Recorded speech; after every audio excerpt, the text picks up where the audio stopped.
Details చూద్దాం. ఎన్నికలు దగ్గర పడుతున్న వేళ అభ్యర్థుల జాబితాపై కమలం పార్టీ కసరత్తు వేగవంతం చేసింది. అన్ని కుదిరితే ఈ రోజు సాయంత్రం ఏపీ బీజేపీ అభ్యర్థుల జాబితా విడుదలయ్యే ఛాన్స్ ఉంది. ఇప్పటికే 6 ఎంపీ స్థానాలు 10 ఎమ్మెల్యే స్థానాలను ఖరారు చేసిన బీజేపీ ఈ రోజు అధికారికంగా జాబితాను విడుదల చేయనుంది. దీంతో సాయంత్రం లోపు ఎవరెవరు ఎక్కడి నుంచి పోటీ చేయనున్నారనే అంశంపై క్లారిటీ రానుంది.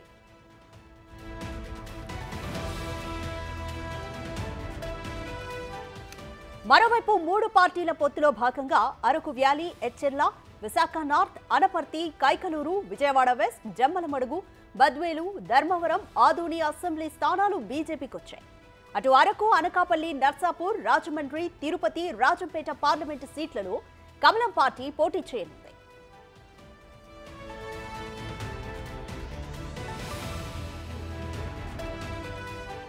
ఏపీలో పోటీ చేసే బీజేపీ ఎంపీ అభ్యర్థుల జాబితా దాదాపుగా ఫైనల్ అయినట్లు తెలుస్తోంది. ఈ లెక్కను చూస్తే బీజేపీ లోక్సభ అభ్యర్థులుగా రాజమండ్రి నుంచి పురంధేశ్వరి, అనకాపల్లి నుంచి సీఎం రమేష్, అరకు ఎంపీ అభ్యర్థిగా కొత్తపల్లి గీత, రాజంపేట కిరణ్ కుమార్ రెడ్డి, తిరుపతి వరప్రసాద్, నర్సాపురం నుంచి శ్రీనివాస వర్మ పోటీకి దిగే అవకాశం కనిపిస్తోంది.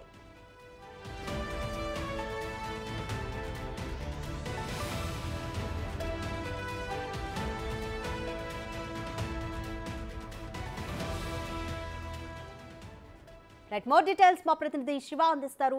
శివ, బీజేపీకి అయితే 6 ఎంపీ స్థానాలు 10 ఎమ్మెల్యే స్థానాలు ఖరారు చేసుకున్నారు. పొత్తులో భాగంగా ఈరోజు పూర్తిగా అన్ని స్థానాలకు అభ్యర్థుల ప్రకటన అయ్యే అవకాశం ఉందా? దాదాపుగా చూసుకుంటే రాధిక ఈరోజు బీజేపీ జాతీయ పార్టీకి సంబంధించి ఇవాళ రేపట్లోని అభ్యర్థులను ఖరారు చేసే అవకాశం కనిపిస్తుంది. మూడో జాబితాలో అంటే దేశవ్యాప్తంగా ఉన్న మూడో జాబితాలో ఆంధ్రప్రదేశ్ సంబంధించిన పార్లమెంటు జాబితాను కూడా ప్రకటిస్తారు. ఆ తర్వాత అసెంబ్లీ స్థానాలకు సంబంధించి కూడా ప్రెస్ నోట్ ఇచ్చే అవకాశాలు అయితే కనిపిస్తున్నాయి. మనకు అందుతున్న సమాచారం ప్రకారం కూడా పార్లమెంట్ 6 స్థానాలకు సంబంధించి అరకు, కొత్తపల్లి గీత దాదాపుగా కన్ఫర్మ్ అయినట్లు కూడా చెప్తున్నారు. అలాగే ఆ తర్వాత అనకాపల్లికి సంబంధించి కూడా దాదాపుగా సీఎం రమేష్ పేరుని బీజేపీ కన్ఫర్మ్ చేసింది. ఆ తర్వాత రాజమండ్రి స్థానానికి సంబంధించి కూడా పురంధేశ్వరి, నరసాపురానికి సంబంధించి శ్రీనివాస వర్మ కానీ రఘురామకృష్ణరాజు పేరు దాదాపుగా పరిశీలనలో ఉంది. దీనికి సంబంధించి కొంత సందిగ్ధత కొనసాగుతూ ఉంది.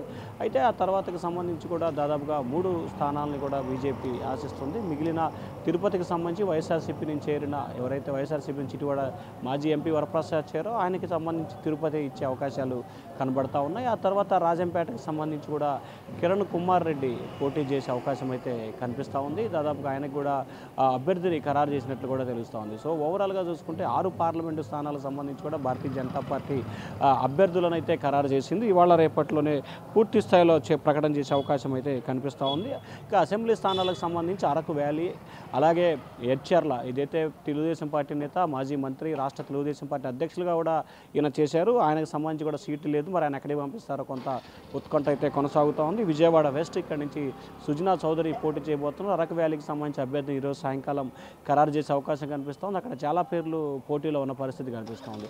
ఎచ్చెర్లకు సంబంధించి ఈశ్వరరావు పేరు దాదాపుగా భారతీయ జనతా పార్టీ ఖరారు చేసినట్టు కూడా తెలుస్తూ ఉంది. బద్వేలుకు సంబంధించి కూడా దాదాపుగా సురేష్ పేరు ఫైనల్ అవుతుంది. అది కాని పక్షంలో రోషన్ అనే వ్యక్తిని కూడా ఇక్కడ కొత్తగా తెర మీదకి తీసుకురావడం జరిగింది. ఆదోనికి సంబంధించి పార్థసారథి, అలాగే పాడేరు సంబంధించి బీజేపీ ఉమామహేశ్వరరావు అంటున్నారు. ఒకవేళ పాడేరు కాకపోతే కనుక దాని బదులు అరకు వ్యాలీ తీసుకుంటున్నారు. అది అరకు వ్యాలీ వచ్చింది కాబట్టి దాని ప్లేస్లో అనపర్తి మరొక స్థానాన్ని కూడా భారతీయ జనతా పార్టీ ఆశిస్తుంది. సో పాడేరు స్థానం బదులు అనపర్తి తీసుకో అవకాశం కనిపిస్తూ ఉంది. అనపర్తికి సంబంధించి తెలుగుదేశం పార్టీ ఇటీవల జాబితాలో కూడా ప్రకటించింది. మరి దీన్ని ఏం చేయబోతున్నారు అనేది ఉత్కంఠ అయితే కొనసాగుతూ ఉంది. అలాగే ధర్మవరంకు సంబంధించి కూడా సత్యకుమార్ బీజేపీ నేత అయితే హిందూపురం ఎంపీగా అనుకున్నారు. కానీ ధర్మవరానికి సంబంధించి సత్యకుమార్ పేరుని అధికారికంగా ప్రకటన చేసే అవకాశాలు అయితే కనిపిస్తున్నాయి. జమ్మలమడుగుకు సంబంధించి ఆదినారాయణ రెడ్డి మాజీ మంత్రి, ఆయన వైసీపీ నుంచి టీడీపీ నుంచి భారతీయ జనతా పార్టీలో చేరారు. ఆయనకు సంబంధించి దాదాపుగా ఖరారయ్యే అవకాశాలు కనిపిస్తున్నాయి. కైకలూరుకు సంబంధించి కామినేని శ్రీనివాస్ మాజీ మంత్రి, ఈయన కూడా దాదాపుగా ఖరారైనట్లు కూడా తెలుస్తూ ఉంది. ఆయన పేరు కూడా అధికారికంగా ప్రకటన వెలువడే అవకాశం కనిపిస్తూ ఉంది. అలాగే విశాఖ నార్త్కు సంబంధించి విష్ణుకుమార్ రాజు గతంలో 2014 గెలిచారు, 19లో ఓడిపోయారు. ఇప్పుడు కూడా ఆయన మళ్ళీ మరోసారి పోటీలో ఉన్నట్టు తెలుస్తోంది. ఓవరాల్గా 10 అసెంబ్లీ స్థానాలు, 6 పార్లమెంటు స్థానాలకు సంబంధించి భారతీయ జనతా పార్టీ ఇవాళ రేపట్లో అభ్యర్థులను అయితే ఖరారు చేసే అవకాశాలు కనిపిస్తూ ఉన్నాయి. సో మనకు అందుతున్న సమాచారం ప్రకారం కూడా అధికారికంగా ఈరోజు రాత్రికి కానీ రేపు ఉదయానికి కానీ భారతీయ జనతా పార్టీ అభ్యర్థులను అయితే ఖరారు చేసే అవకాశం కనిపిస్తూ ఉంది. రాధిక. రైట్ శివ, బీజేపీ అభ్యర్థులు పోటీ చేసే స్థానాల నుంచి టీడీపీ నుంచి కానీ జనసేన నుంచి కానీ సమస్యాత్మకంగా ఉన్న కూటమి పార్టీలకు సమస్యాత్మకంగా ఉన్న ప్రాంతాలు ఏమేమి ఉన్నాయి?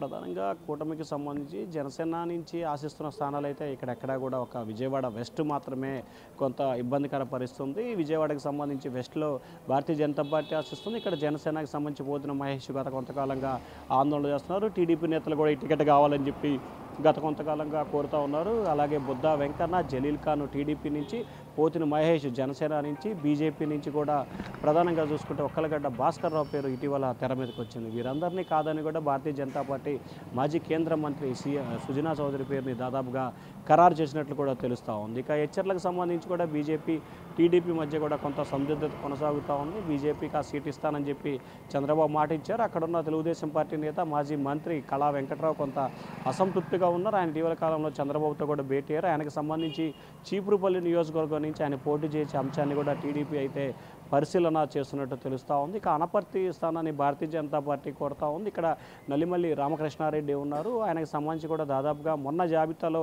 టీడీపీ ప్రకటన చేయాల్సిన పరిస్థితి ఉంది. ప్రకటన చేయలేదు. కానీ ఆయన అధికారికంగా ఆయన అభ్యర్థి కూడా అనుకుంటున్నాడు. కానీ సడన్గా భారతీయ జనతా పార్టీ అనపర్తి తీసుకోవడంతో కొంత ఈ 3 స్థానాలకు సంబంధించి కొంత 3 పార్టీల మధ్య అంటే కూటమిలో పార్టీల మధ్య కొంత చర్చ జరిగే అవకాశం కనిపిస్తూ ఉంది. విజయవాడ వెస్ట్కి సంబంధించి దాదాపుగా క్లియర్ అయినట్టు కూడా తెలుస్తూ ఉంది.